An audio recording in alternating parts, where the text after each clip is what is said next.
G'day everyone and welcome to my coverage of the 50th annual Forestville Model Railway Exhibition presented by the North Shore Railway Modelers Association Incorporated.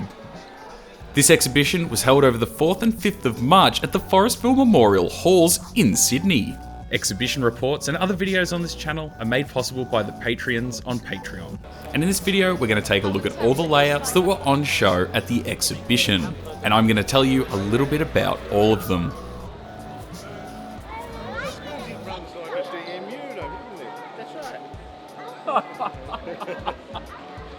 Yeah, that's pretty good.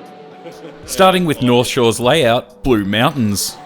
This layout made its debut at the 2018 Forestville exhibition, albeit in an incomplete form. Subsequent completion of the scenic details saw it win the prestigious awards at the exhibition in 2019. In 2023, they exhibited the layout in an expanding form, with the completion of Katoomba added to the front side of the layout, and Warrimoo and Valley Heights stations, as well as the Valley Heights Loco Depot, which is under construction on the rear side of the layout. The layout is based on the final years of steam operation, with the switchover to diesel running, on the steep Blue Mountains line west of Sydney from about 1950 to 1956.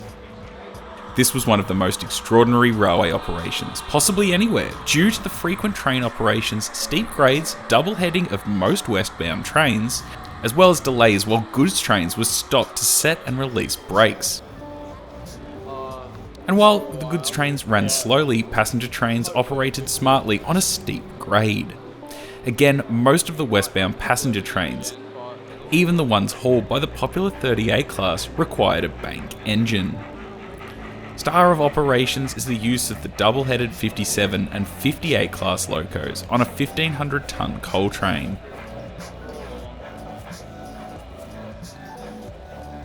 This layout is fully DCC operated, using Wi-Fi enabled operation from most smartphones via a Raspberry Pi. All points are DCC enabled, such that in a route selection via the DCC macros is incorporated.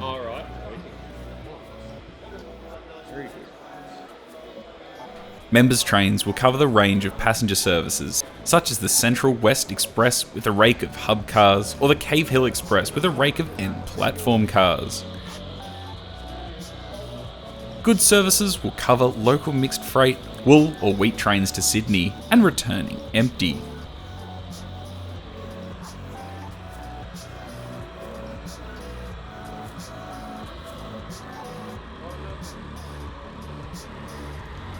This was a fantastic layout and a real centrepiece for the exhibition.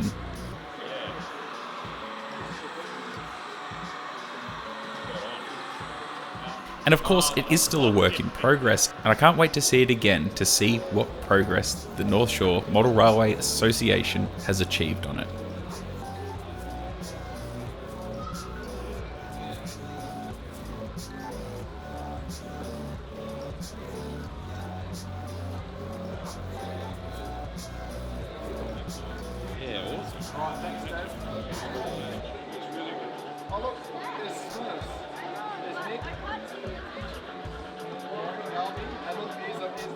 Flussburg is a freelanced Z-scale German outline layout. Measuring 1200mm by 450mm, the scenic elements include a castle or river crossing, and the name Flussburg is the German translation of river castle. It's really great to see what you can fit into such a small space using Z-scale, which is a scale that I guess we seldom see here in Australia.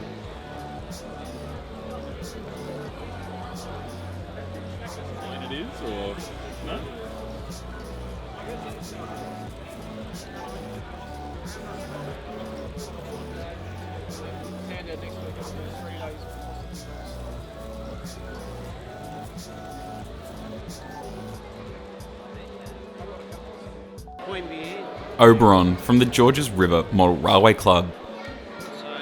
The Oberon Station Precinct layout is part of an extension to the N-scale layout which is called Caruana, and is the terminal station for the Oberon to Caruana railway line, which opened for operations on the 3rd of October 1923. the historic Oberon to Taranah railway line is short, a branch line on the central tablelands of New South Wales, only 24 kilometres long, and branches from the main west line at Taranah. The club will be extending this layout in support of the Oberon Taranah Heritage Railway Incorporated, who is celebrating the Oberon to Taranah railway line over the September-October long weekend in 2023. So if you are after more information about that, I will leave the appropriate link in the description below.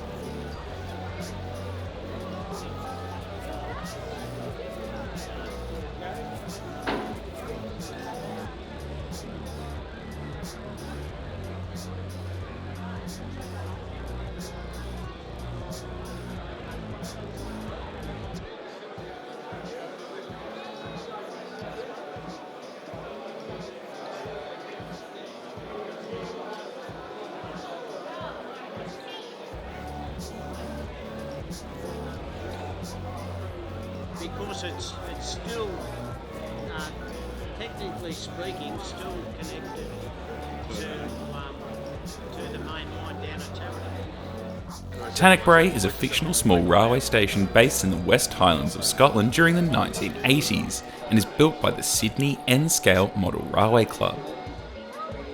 The original reason for the station was to service the Scotch distillery, which was situated on the shore of the local loch. The actual town is down the road from the station.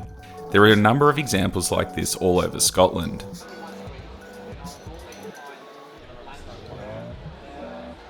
Overlooking the loch is the local Lord's Castle, which is still occupied by the Lord, and whose bagpipe playing can occasionally be heard.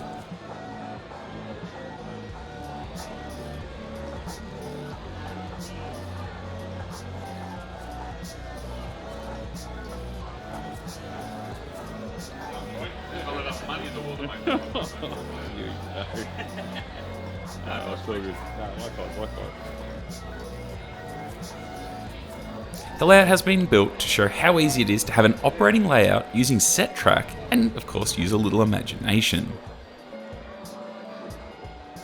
All the track is Tomex set track, with slip points allowing trains to cross the station without needing to actually change the points, and it is all DCC controlled. If you are interested in more information about the Sydney N-Scale Model Railway Club, they operate a number of layouts at their club rooms in Rockdale, covering a number of prototypes. And once again, I will leave information for them in the description below. But I really enjoyed this layout. It was great to see once again how much detail you can now get out of N-Scale. This layout had everything from operations to through running, and it had a good mix of trains operating the entire time I got to see it. Really well done to the Sydney N-Scale Model Railway Club.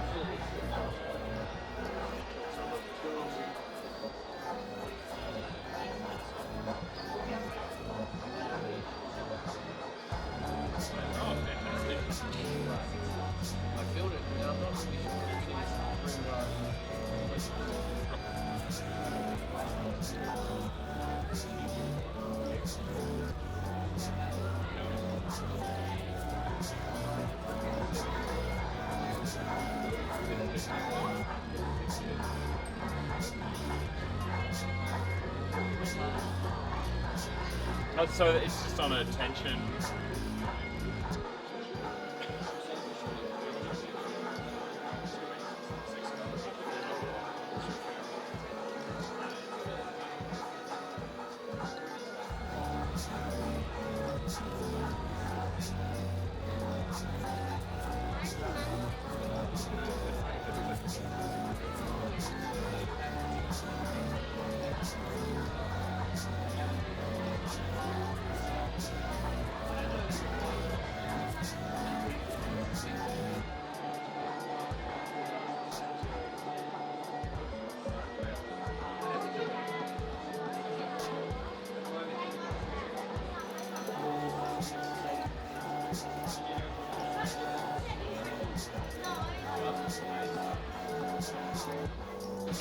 A layout from the Epping Model Railway Club that has featured a few times on this channel, the Binalong Creek layout. A layout that features lightweight modular design which allows sections to be interchanged with future modules. It also features DCC operation of all points. The layout depicts railway operations on the main South Line in New South Wales through the town of Binalong. Of course, it was back when the station was still in use and all the tracks were still intact. DC and one track DCC. Yeah. Most of the structures at this location still remain, although they are no longer in use.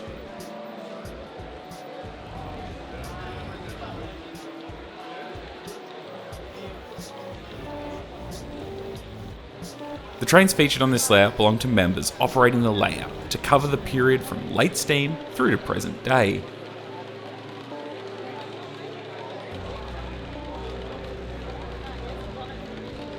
A layout that I really do love to see. The Epping Model Railway Club has built this beautiful model with a fantastic amount of detail, and including this Weedex train, which I thought was just spectacular.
N-scale layout Verangle, which is not based, well, on anywhere.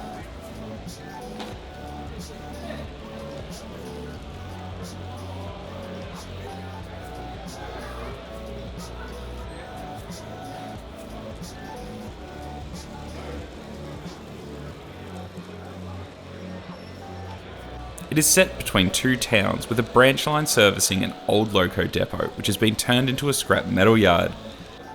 With twin main lines, you'll be able to see trains from all over the world.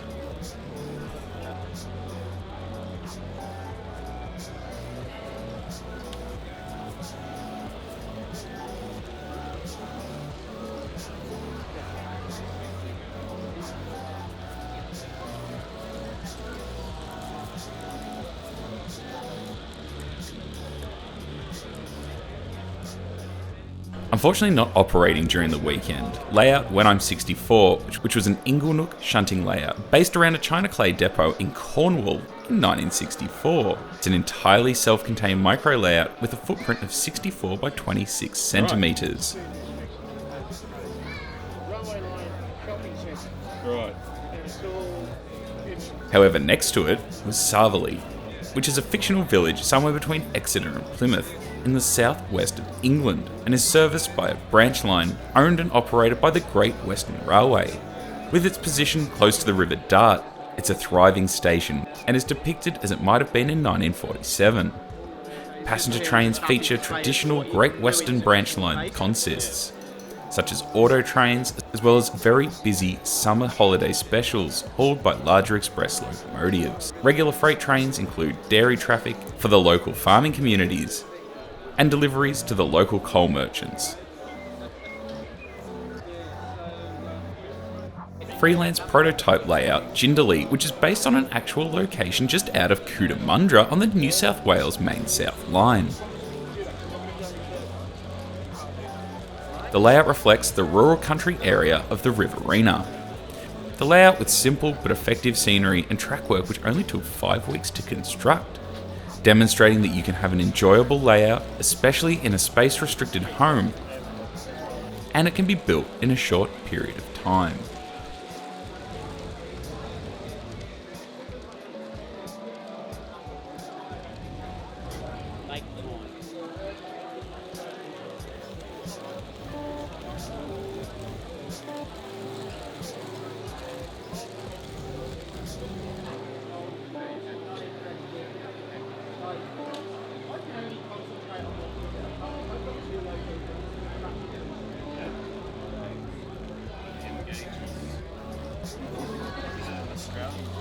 We've seen it.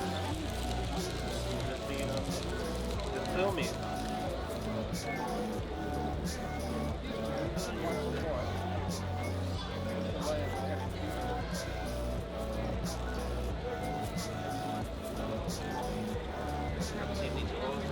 Yeah. 3 times.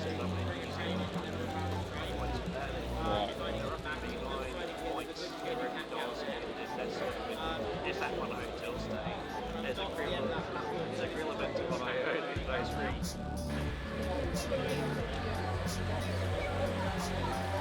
Fictional HO scale layout Morewood.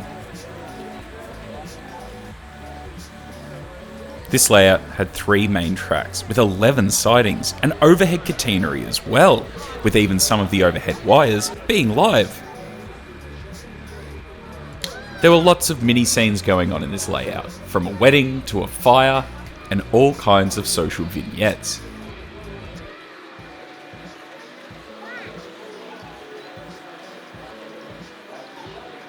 Although rolling stock on this layout was, well, from all over the place. You had some from America, some from Europe, and even some from Australia.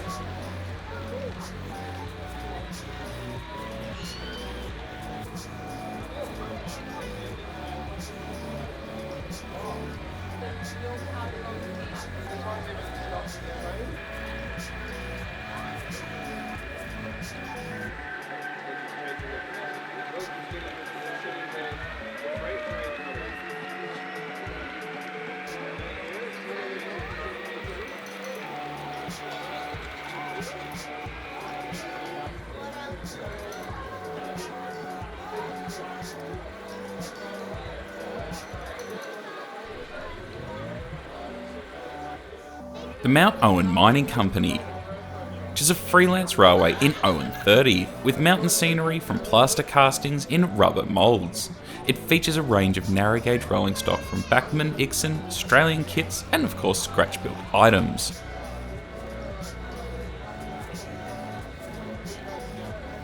The owner Trevor wanted to show what you can do in a small amount of space with ON 30, which for those who don't know is narrow gauge.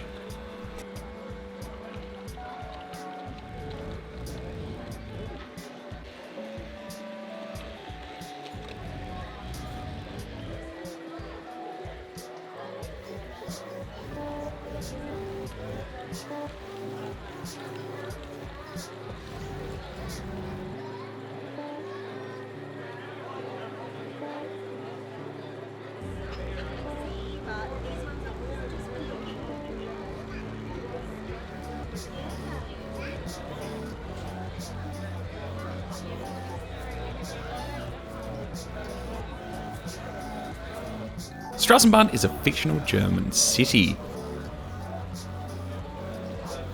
situated in the pine trees with rocky outcrops, somewhere that you would see as you were going up towards the mountains.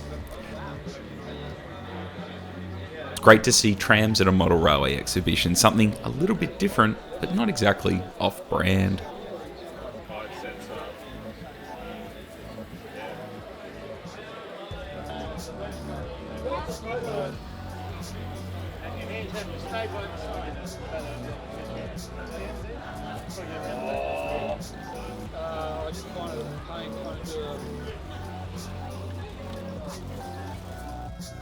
One of the most interesting layouts at the exhibition was Chris's layout Newnes, which is an O-scale 3-rail railway.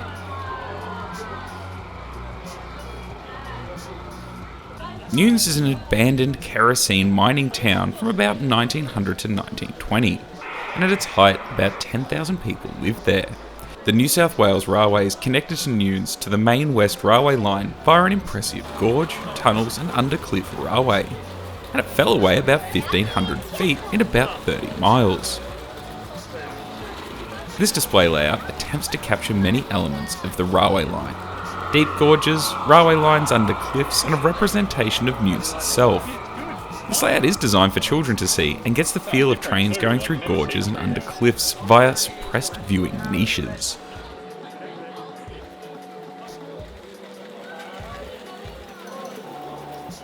The real Newnes Railway is a forgotten part of New South Wales history, and something that I'd like to explore further.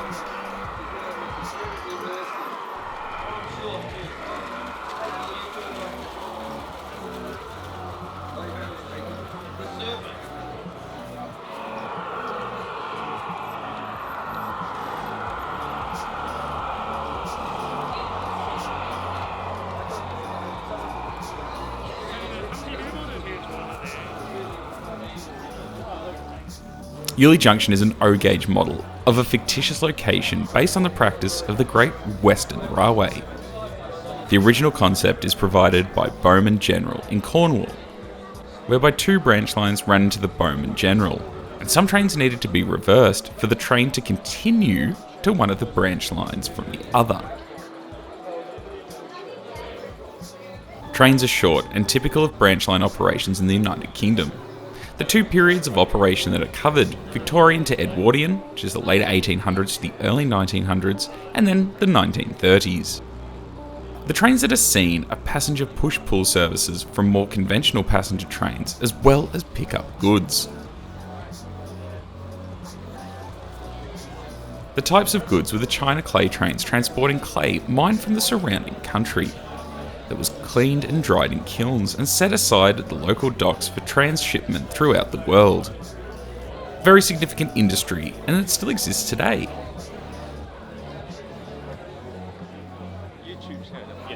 The fiddle yard represents the 2 branch lines and combined a train turntable that can turn a whole train, well, with a maximum length of 1.2 metres.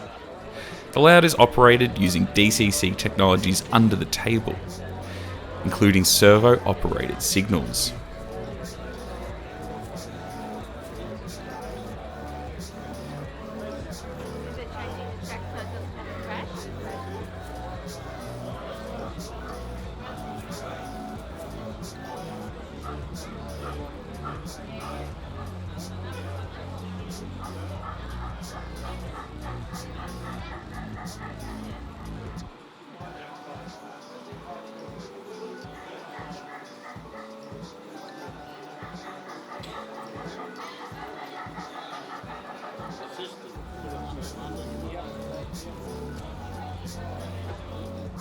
So the next 2 stands were from the NMRA, or the National Model Railroad Association, Australasian Division. The first was North Ridge, which was a small interactive modular layout depicting switching operations. The modular design allows the layout to be transported in a family car as well as be expanded on a later date.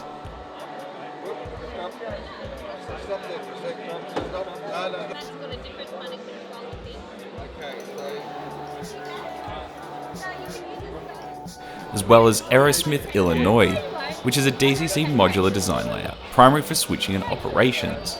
But I think the most important thing about these displays is that they were hands-on. The team from the NMRA were handing out their DCC cab controls and letting everyone have a go, from young to old.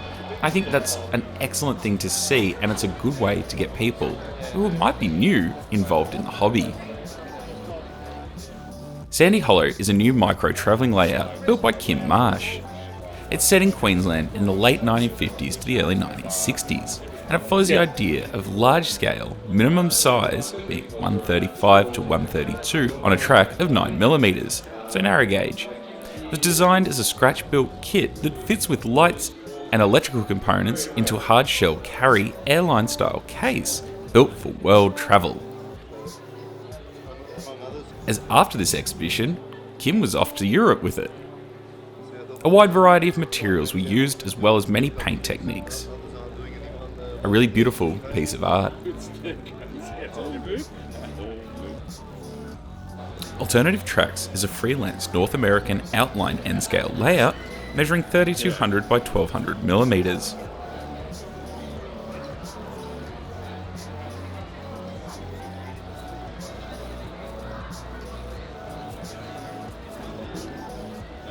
Not especially once you get to Victoria, that line is.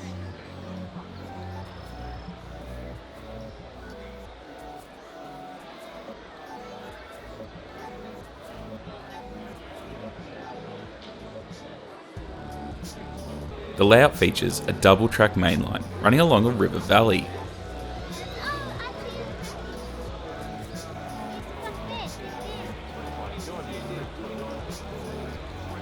Yeah. This layout consists of 6 baseboards, which are packed down into storage and transport box, which measures 1200 by 500 by 500. So a nice example, once again, of what you can do with N-scale, a nice simple scenic diorama with, well, running trains.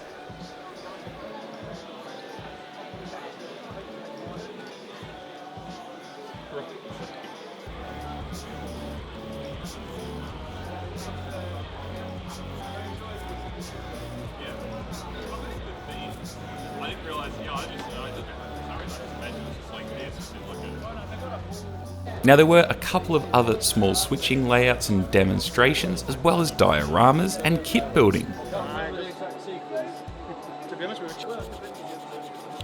As well as Meccano Modelers Association of Sydney, who had an assortment of Meccano models which were mainly train related, including this working Walshots valve gear.